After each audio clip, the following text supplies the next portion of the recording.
deeper into civil war and famine. And the country and the crisis could now get even worse. I know it sounds unbelievable, but the UN now warning more than 16 million Yemenis will go hungry this year, and some 400,000 Yemeni kids, that is nearly 500,000 children under the age of 5, could die of malnutrition unless the world steps in. Let me just let that sink in. Some pledges are already coming in at a virtual fundraising conference for Yemen, which is being held as we speak. Now, this conference aimed to raise nearly $4 billion. Many nations, though, cut their funding last year, and UN Secretary-General Antonio Guterres says the impact has been brutal. Today, reducing aid is a death sentence for entire families. With the war raging, Yemen's children are paying the price. And we know from studying the impact of conflict that those children will continue to pay a high price long after the guns fall silent. Well, that's Antonio Guterres. My next guest is in Yemen. He visited one of the worst hit areas of the country, and he says the nation is, quote, running out of time. Take a listen. So I'm now in a malnutrition clinic in Hajjah, one of the poorest places in Yemen.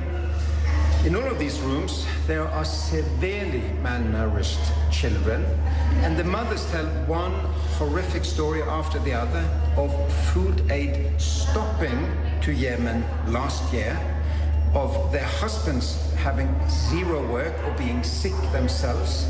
It is beyond belief, the suffering here. We need to reinstate aid to the suffering children of Yemen. Jan Egeland joining me now from Skype, or by Skype, sorry, from the Yemeni capital, Sana'a. We just heard a little of what you had seen and heard. Tell us more, Jan. What are people telling you on the ground?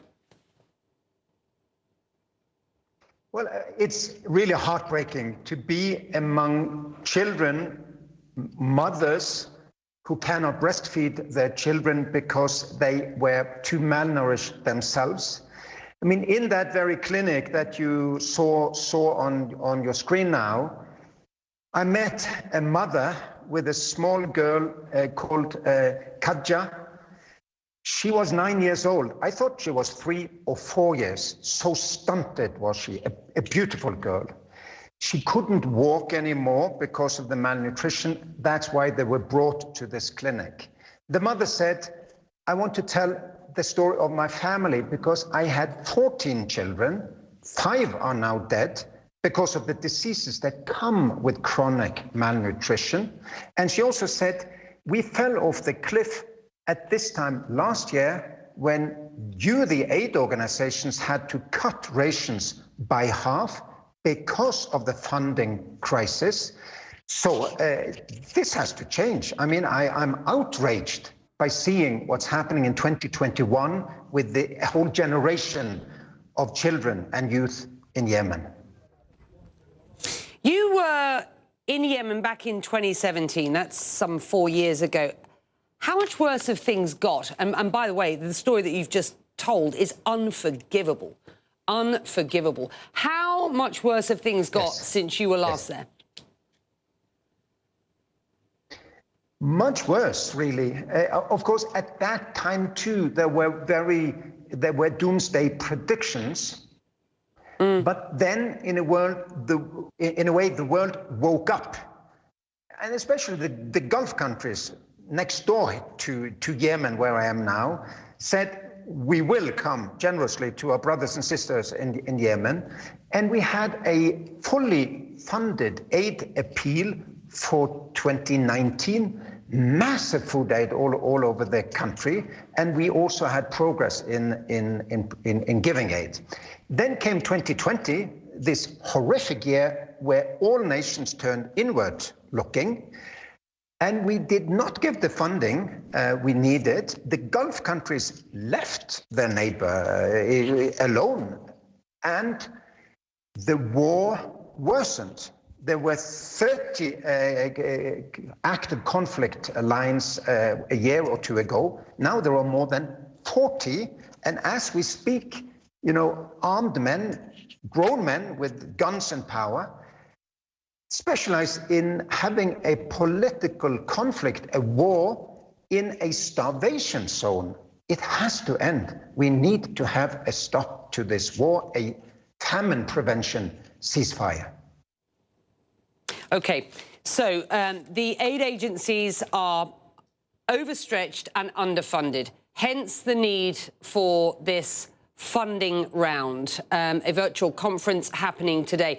You're on the ground in Yemen, so you may not be bang up to date on what we know at this point, but let me take you through what we know. And I'm going to talk about the Gulf countries in a moment because we have seen a significant pledge from both Saudi and the UAE, and I'll come to that one in a moment. First off, though, the US announcing it will pledge $191 million to support Yemen. The EU pledging $114 million. Other EU member states, it must be mentioned, are still making separate pledges. But the US and the EU are the two largest economies, effectively, on Earth. The amount they are pledging is only about 8% of what is needed and is a fraction of their GDP. Your thoughts? It's too little. I'm really afraid that we will end up today now with less money, both from North America and from Europe, but also from the Gulf countries. Listen, Saudi Arabia gave $1 billion in 2019. Today, I think they gave $450 million. United Arab Emirates, $250 million. Of course, it's significant sums, but we need $4 billion. I mean, there are 20 million people who need humanitarian assistance, and 16 million need food aid to avoid starvation. It is as big as that, it's as simple and as difficult as that. And if we're now counting, there is perhaps, is there 1 billion? We need another 3 billion. Still many countries to go, but it's too little. And on top of that, we need an end to the war. We need this ceasefire. And that is the sort of the politics of this. And we know that one key actor in the political situation in Yemen is the Houthis. And we know that there are countries who are concerned about the mismanagement or outright theft of any funds incoming by the Houthis. Particularly given that the majority of Sana'a and much of the north is controlled by Houthi rebels. I mean, what is your experience on the ground, and how can you persuade other countries that their funds will be adequately managed and will get to the mouths of those 16 million people who need that money in aid most? Well, the aid diversion problem was there, and the World Food Programme addressed it robustly. So did donors. And the de facto authorities here, who you call the Houthis, they call themselves Ansar Allah, they did change their attitude. I am convinced that all of the funding going through my organization, we have 330 courageous humanitarian workers on the ground, and they go in and out of conflict zones all the time. They brave checkpoints every single day, etc. They follow the funding to the recipient. They follow the family so that they get through the crisis. It's more of a problem, and it is still a real problem, that we're held back by all of these roadblocks, lacks of permits, of access. The neighboring province to Hajjah, where I was, we cannot but go on day visits. So we can monitor, we can see that things happen, but it's immensely cumbersome to go to a tremendous area with hundreds and hundreds of thousands of people needing our assistance and get a permit every week to really be there. So indeed, there needs to be a massive pressure on all of the parties, South and North, to enable access freely to all to avert this famine that could be of biblical proportions in the course of this year unless things change.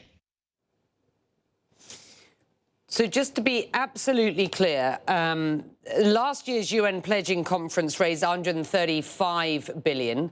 That was $1 billion short of what aid agencies said they needed. There's about that much in the pot at present, today, way short of the $4 billion or so that the UN is asking for. I just wonder, you don't sound confident that the UN is going to reach its target this time around. What does that mean on the ground, sir? Let's be quite clear about this. I can be very clear. The shortfall will be measured in lives lost, in children's lives lost. The children and the youth, the women, the most vulnerable, whom we all must agree have nothing to do with this senseless conflict among grown men that on both sides are willing to quarrel and fight each other to the last child. Lack of funding for our operation also means rations will remain halved.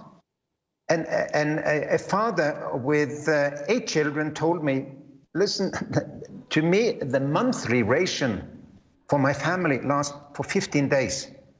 Then I could scrape together enough. Many go on garbage dumps and find a little bit of food, for example. I could scrape together to get to the end of the month. When we only got one food ration every other month, it was impossible. And then comes this tsunami of death associated to malnutrition. And that's not the future, it's today. So we need to scale up today and tomorrow and the day after, and we need more access, and we need an end to these senseless offensives. I mean, 40 places people are fighting, and there are more displaced people coming to overwhelm us. All of this must happen to avert the crisis.